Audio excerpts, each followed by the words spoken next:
Oh, great king, we have heard that this is the right time for you to descend down to earth, to be reborn as a Buddha, so that all beings can be blessed with the Dharma.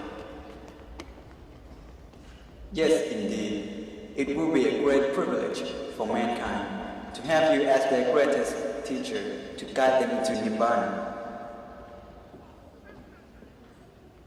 Yes, our great king, please help all beings and guide them to ultimate happiness.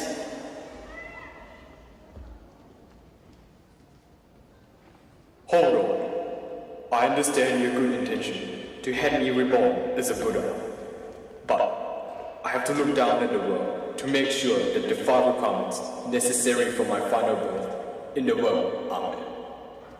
The first requirement is the right time. The lifespan of human beings at the time varies between 100 to even 100,000 years. If the lifespan is very short, human beings want to enjoy their short life to the fullest and tend to be very fond of material things. If the lifespan is very long, they tend to forget the impermanence of life. I found that this time the lifespan for me is 100 years. Second requirement is the right continent. All Buddhas are born in Jambudvipa.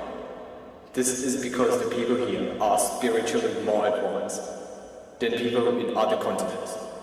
Therefore, they are more ready for Buddha. The third requirement is the right area. The city of Kapilavatthu is chosen as a city for my future, as there is a good king and many righteous people living there. The fourth requirement is the caste. The Buddha is always born in a high caste, either a royal caste or a priestly caste. The fifth requirement is the right mother. For who is going to be my mother has to be very pure. She is a person who has resolved to be a mother of a Buddha and observe the 5 precepts for many countless past lives. The chosen mother was Queen Mahamaya. Now, I already knew that the 5 requirements are met. Therefore, I will be reborn as a Buddha.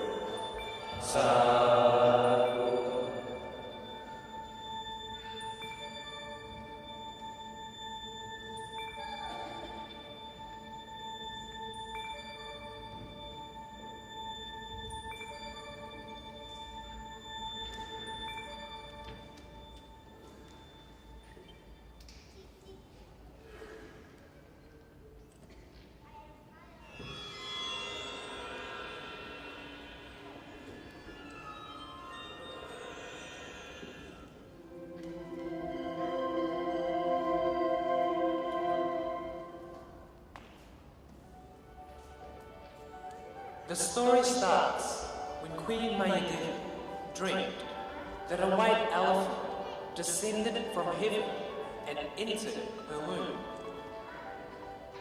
The white elephant entering her womb indicated that on that very night she had conceived a child who was a pure and powerful being.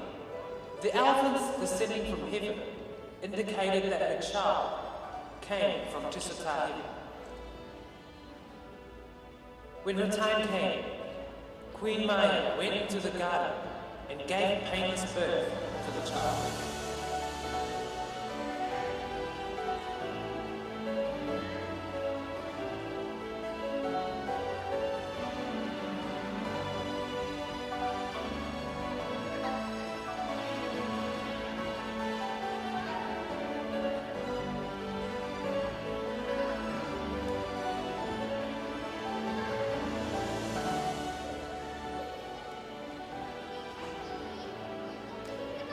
After he emerged from his mother's side, he immediately walked 7 steps with lotus blossom supernaturally under his foot for every pace.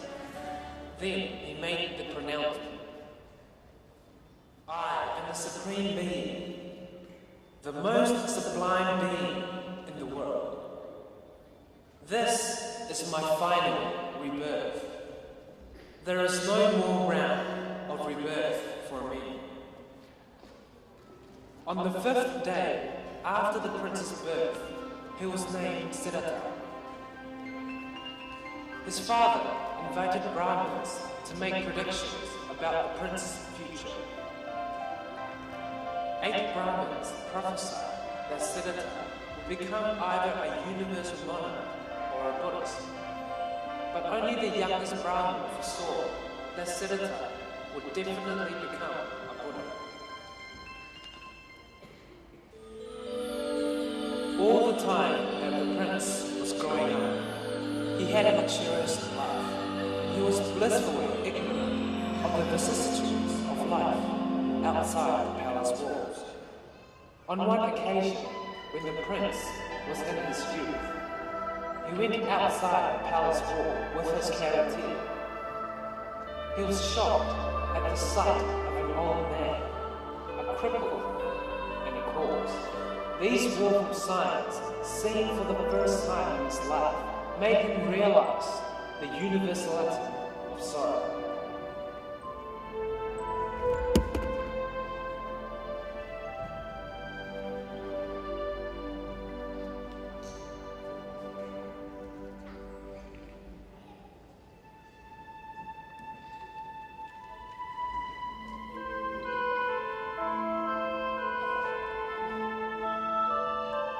The last sight that he saw was of a recluse, who had struck the prince with a severe countenance.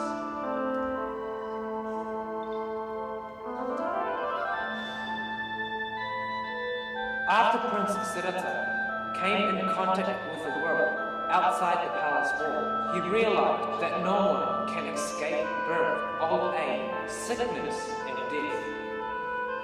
Having seen the vanity and the danger of this truth, he was overcome by a powerful urge to seek the true meaning of life.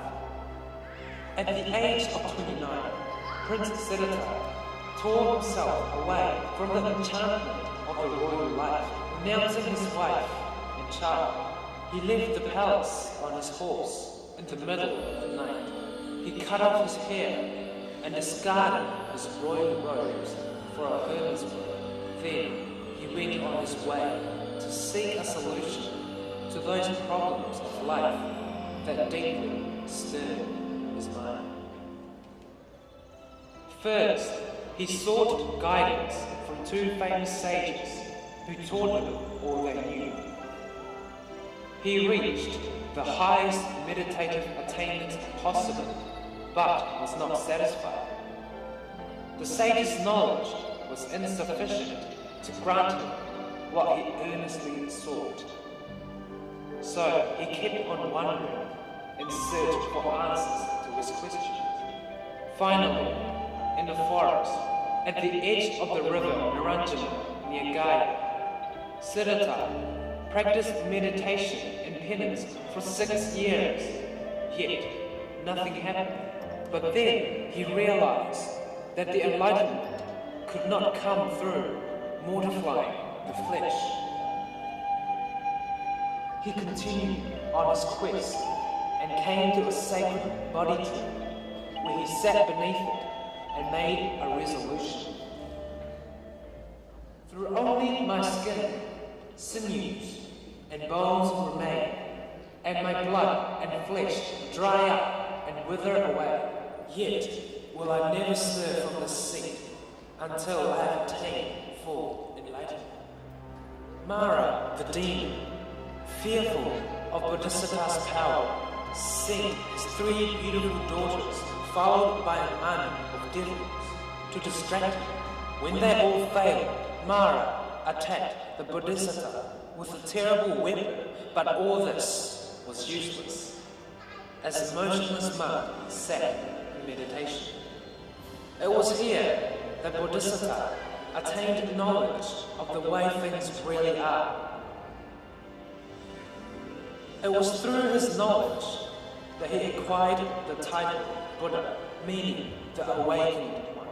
This awakening was achieved during a night of meditation, which passed through various stages as the illumination that the Buddha has sought slowly welled up in his heart.